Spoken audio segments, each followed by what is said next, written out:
Okay, everybody, welcome back. And I am excited today to share with you the benefits of sourdough. And while I'm doing that, I'm going to give you a couple of little more tips that I've learned in the process of making it.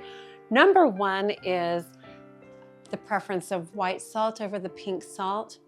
And I learned from somebody else that pink salt can cause headaches. So I've switched, but you can see that was a recent switch. There's still some pink salt that I'll be using up, but the white salt has a saltier flavor. And so we'll be using white salt, which I've already measured into the bowl today, to add a more, make sure that it does have that salty flavor, because if you don't get enough salt, it tastes like nothing. Like you might have great texture, but there's no flavor. So we're also going to be using this starter, and I want to talk to you a little bit about starter. I've had so many people tell me that they tried making sourdough bread, but that they had a problem with that because they couldn't keep their starter alive, or that their starter died and they just didn't know how to do the starter. I've never found a problem with the starter, but it's probably because I'm making bread regularly. I put a cup of flour in it. I put a cup of water in it, a little heaping cup of flour, and then just a regular cup of water. Then I mix it in. I let it sit out on the counter for 4 hours, and then I refrigerate it. And you can see the consistency of this sourdough is exactly what we want it to be. We want it to be elastic. We want it to be just thick. We don't want to use a runny sourdough starter.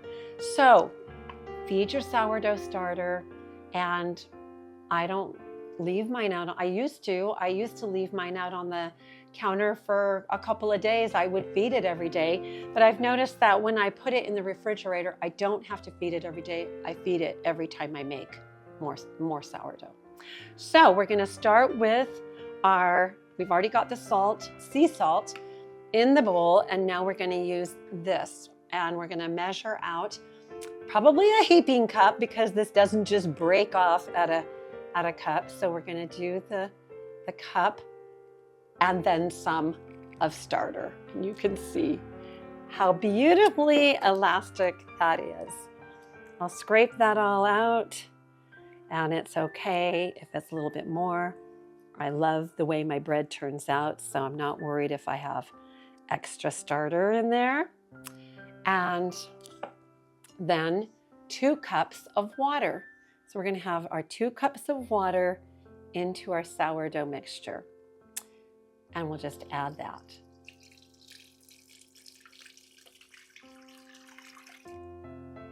Okay, now I begin adding my flour. And I'll just start because I know what the dough is supposed to look like. For a cup and a half, you want about 3 cups of flour, a cup and a half of water, but this has 2 cups of water, so I'm just going to add it. That was an 8-cup container. Just going to add this.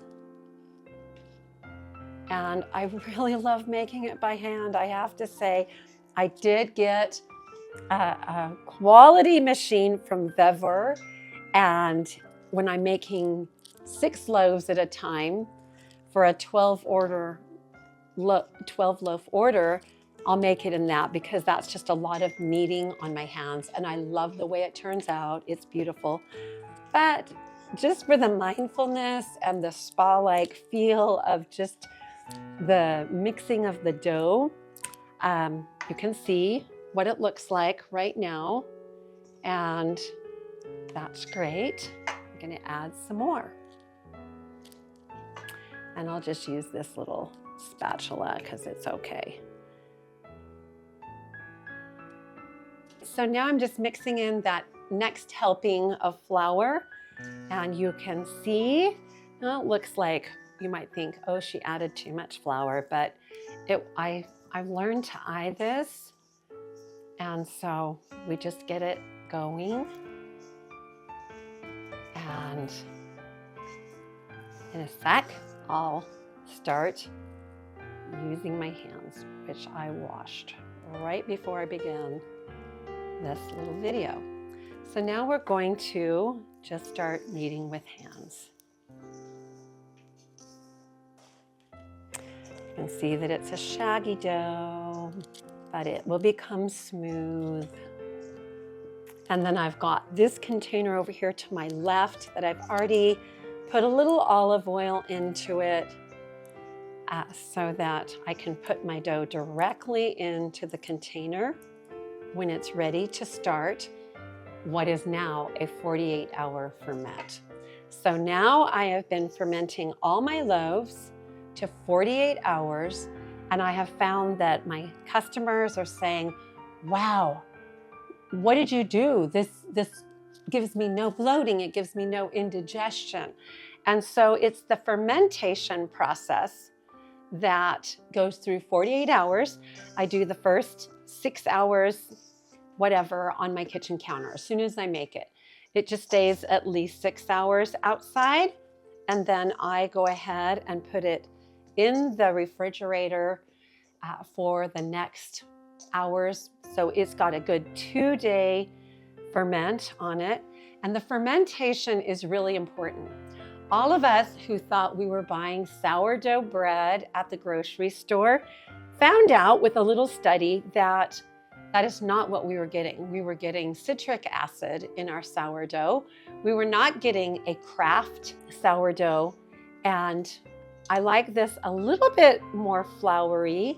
So I'm just gonna go ahead and scoop a little more flour into this and just put a little bit more in here, just so that it's not super sticky. And I found that the texture that I like, that works really well, is just like this. You can see, and it becomes soft. As it ferments, it's amazing what that fermentation does. Now, if you've ever made pickles or sauerkraut, all of that, even the fermentation of fruit into wine, it's all changing the chemistry of the thing that's going through the fermentation process.